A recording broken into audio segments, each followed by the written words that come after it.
festive tide of young people poured into the streets of the Holy Land. More than 8,000 US young people belonging to the Neocatechumenal Way experienced a couple of weeks in the footsteps of Jesus to touch his presence in their lives. We do this pilgrimage to help us see God's love for us in our lives. And how we do that is by going to the places where Jesus Christ walked, seeing that this history is our history, that it's a fact, that Jesus Christ came, that he died for you and for me. From Nazareth to Bethlehem and Jerusalem, from climbing the Via Dolorosa to dancing in front of the walls of Jerusalem, the word so many times read in the Gospel slowly took flesh and God's love became something concrete. I see how much of a sinner I am, not be able to forgive myself, to this slavery I have within me. In this pilgrimage, I see how he loves me anyways, that he's already forgiven me. I see how important this is, how fundamental. I need God in my life, and it's important for me.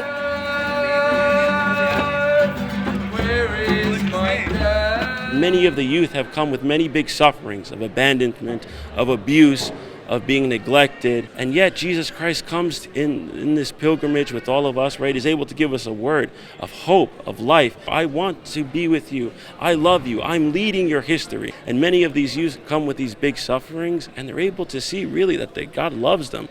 And many of the children have been able to say, I want this life. I want this happiness. This is what happened in the great meeting at the Domus Galileae on the Mount of Beatitudes, one of the highlights of the pilgrimage. The meeting was presided over by the Patriarch of Jerusalem of the Latins, His Beatitude Pier Battista Pizzaballa. We can call this land almost an eighth sacrament, he said in his homily, because it helps us to better understand and meet the man who changed the life of the world and whom we want to change ours as well. All pilgrimage participants gathered here in front of the Sea of Galilee, like the apostles around Jesus who delivered the famous Sermon on the Mount on these hills. And as the apostles listened to Jesus sound out the Beatitudes, so these young people heard again the proclamation of the Kerygma. God loves you just the way you are.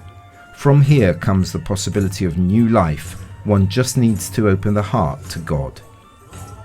When Gaetano was speaking about how Christ gives you the best, how he has this freaking amazing life, because of this calling to God. When he said that God loves you as you are, I see that the Lord was calling me. At the time of the vocation call, 200 boys and 300 girls ran to the stage to say their desire to respond to God's call by giving their whole lives to him. So did 200 families, giving their readiness for mission. I always wanted to be the center of attention, the one that everybody loves, But on this pilgrimage, I've seen that all the love from all of these people won't make me happy. Only you can, So, yeah, that's why I stood up. The Patriarch invoked God's blessing and the gift of the Spirit on young people and their families so that they may walk according to God's will in the style of the Beatitudes. The Beatitudes are the Christian style. It is Christ, it is the life of Christ, which is always relevant and is always a strong and clear word for those who want to be truly happy.